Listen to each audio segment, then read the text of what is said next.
Assalamualaikum warahmatullahi wabarakatuh. Selamat datang di channel Wattpad Voice. Di video kali ini saya akan menceritakan tentang panggilan telepon dari kamar mayat. Cerita dari Ramdanah di Wattpad. Tanpa berlama-lama, langsung saja kita mulai ceritanya. Cus. Din, gue keluar dulu ya.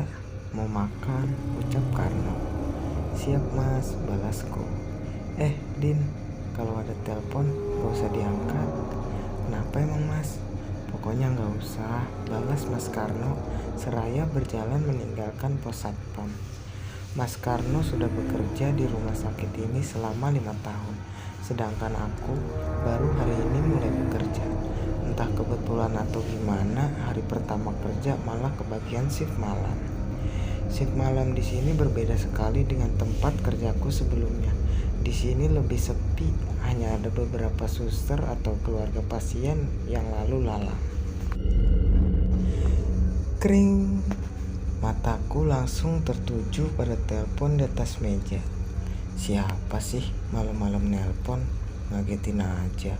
Gumamku seraya berjalan mendekati meja. Angkat nggak ya? Pikirku setelah teringat ucapan Mas Karno tadi. Angkat aja dah, siapa tahu penting. Halo, sapaku, tapi tidak ada jawaban. Halo, masih tidak ada jawaban. Tuh, tiba-tiba telepon terputus. Paling kerjaannya Mas Karno. Gumamku pelan lalu kembali duduk di kursi dan menonton TV. 20 menit kemudian, Mas Karno sudah kembali ke pos satpam. Gimana Din? Tanyanya. Gimana apanya?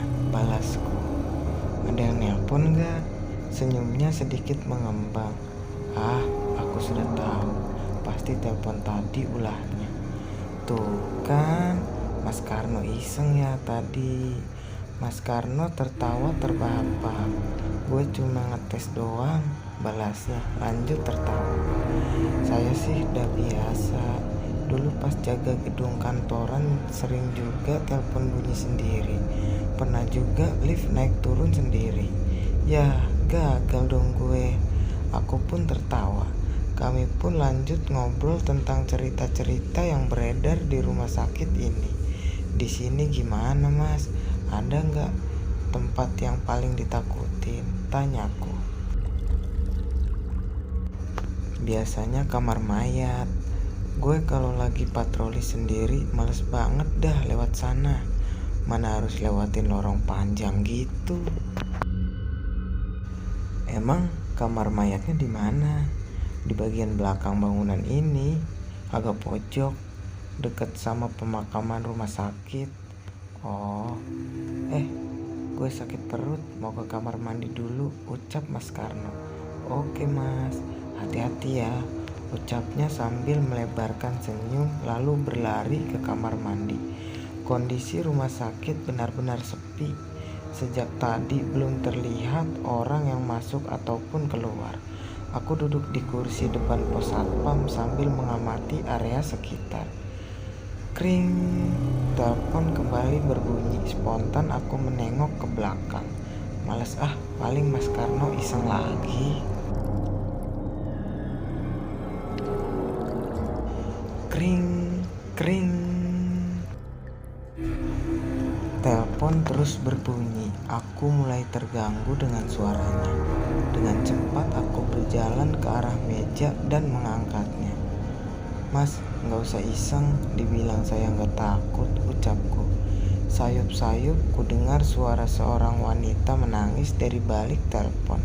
Suaranya benar-benar menyayat hati. Udah mas, gak lucu.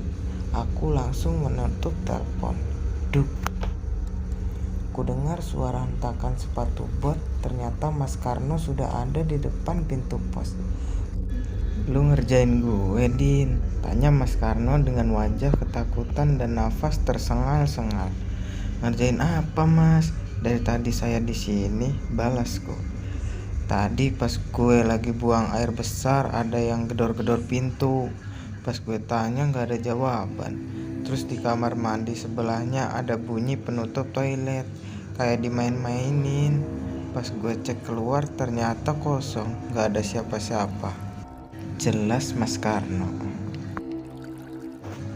Bukan saya Mas, sumpah dah.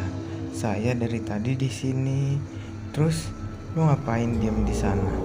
Tadi ada telepon, pas diangkat malah suara cewek nangis. Waduh, ada yang iseng beneran ini sih, ucap Mas Karno.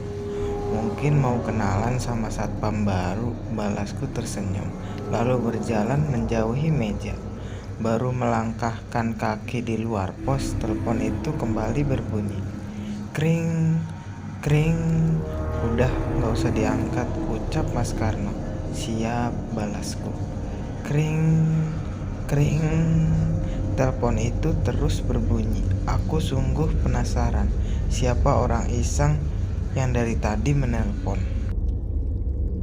Mau kemana lu? Tanya Mas Karno ketika melihatku berjalan ke arah meja.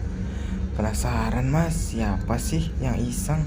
Balasku lalu mengangkat telepon. Halo, ucapku membuka percakapan.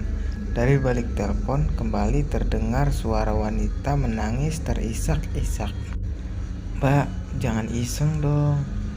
Tolong saya, balasnya lirih. Tolong. Aku melihat Mas Karno. Dia terus memintaku untuk menutup telepon. Tubuhku sudah mulai rusak bersambung. Itulah akhir cerita panggilan telepon dari kamar mayat dari Ramdan Nahdi. Thank you. Jangan lupa subscribe.